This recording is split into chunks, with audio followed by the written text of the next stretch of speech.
ağzı şişirmesin ne? Senin kafanı sikeyim. Sen gerçekten Keloğlan'ın sihirbazlık yapabileceğine inanıyor musun yani? Ne sandın bok?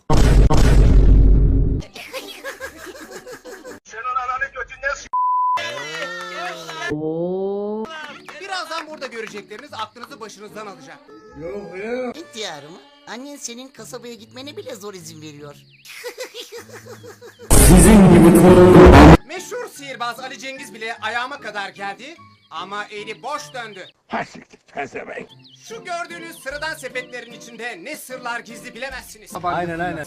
Bunlar öyle sepetler ki biri içindekini yok eder, diğeri yoktan var eder. Bu ne bu? Deniyor mu bu? Dangalak mı bu? Ne bu? Anlamadım. Seyredin şimdi. Ve sihirli sözleri söylüyoruz. Escobaro de la yarraca, de la patata. Ulemandaro de la dotacoro, de la socomata. Merhaba. Nereden öğrendin orospu çocuğu?